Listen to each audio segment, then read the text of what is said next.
Welcome to IGN, kid. So you're our new reviewer, huh?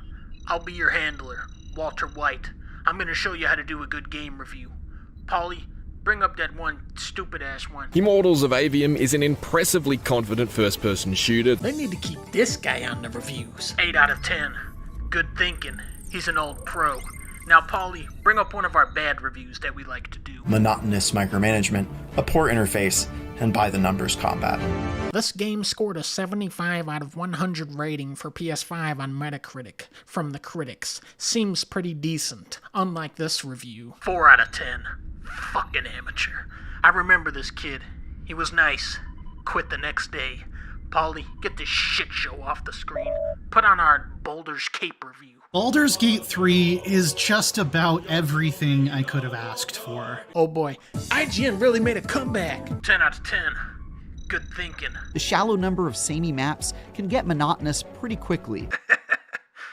This game looks like shit. No way this dude has played other horror asymmetricals or even understands the genre. If you've played any asymmetrical horror game, be that Dead by Daylight or Friday the 13th, Evil Dead, or Ghostbusters Spirits Unleashed, Travis Northup needs to apologize for his reviews big time. Dave the Diver never stopped surprising me. Easily one of the best games I've played this year so far. Great review. Might pick it up. Thanks, IGN. Story of Seasons A Wonderful Life doesn't offend, but it sure doesn't impress either. It's supposed to feel dated.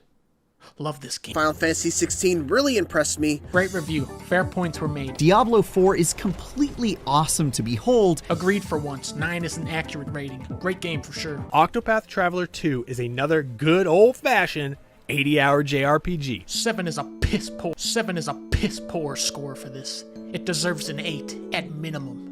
This guy was all over the place with his review. Honkai Star Rail is the best free-to-play game of the year so far. Amazing review. Amazing game. This is a sadly lackluster follow-up to Modern Warfare 2019's refined take on a Call of Duty campaign. 6 out of 10. IGN died long ago. Make you feel like Spider-Man? Jesus, give this man a raise or something, and keep adding more people passionate like him for video game reviews. But if you haven't already played it on Wii, the deluxe version is the ideal way to see what a traditional Kirby game is all about. Another IGN reviewer that doesn't understand the Kirby series. This is Ragnar, and he is my large adult demon son. Wow, that was actually an amazing review. I'll take my hat off and admit it. Sometimes nostalgia makes things from the past seem better than they actually are. I've learned over the years not to trust IGN.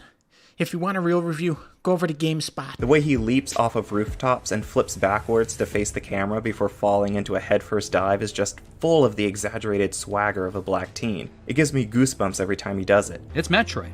I love those games. That was the best IGN review I've seen in a decade. But he's hoping that Sega can show some better judgment in the series' future. Here's a hint, IGN. It helps when you get a reviewer that actually wants to play the game they're reviewing. Like me. Cyberpunk 2077's impressively flexible design makes it a truly remarkable RPG. Great review. I'm sure the patches will fix everything. Best to wait a few weeks to play. Shenmue 3, in all its oddity, exists. You're criticizing the game. This is not a proper review. While there are some mischaracterization opportunities, Age of Calamity remains a blast from start to finish. IGN finally gives a fair and great review. Super hyped to pick this game up tomorrow. But while it may not be the most stylish or polished, its rugged and brutal look at the muddy business of Scandinavian expansion is as memorable and dense as an Assassin's Creed has ever been. Thank you for making a non-biased review. Best review I have seen.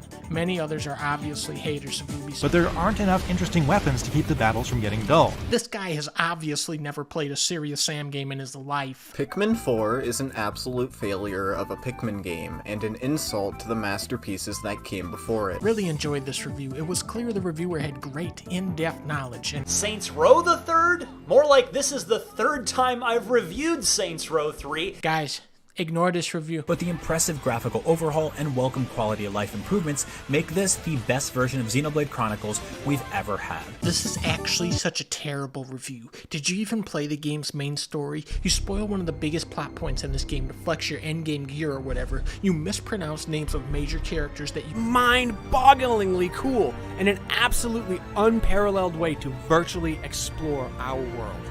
This review was phenomenal. We need more reviews like this, IGN. Give this man a raise. But those few bright spots aren't enough to bring Battle for Bikini Bottom's passable but simplistic gameplay up to the standard of a 2020 platformer. This is why gamers should review games, not journalists. Kingdom Hearts 3's Remind DLC is oddly jumbled. Trash! Fire this guy! This is literally the worst review I've ever seen. They should have got a fan of the series to review this. That said, I'm impressed by how much Square Enix has stuck the landing for one of my favorite long-running series. And that's why it's so exciting to see that Kingdom Hearts 3 is as full of heart as it ever has been. Great job, Jonathan. Honestly, I don't know who else could have done this review besides you.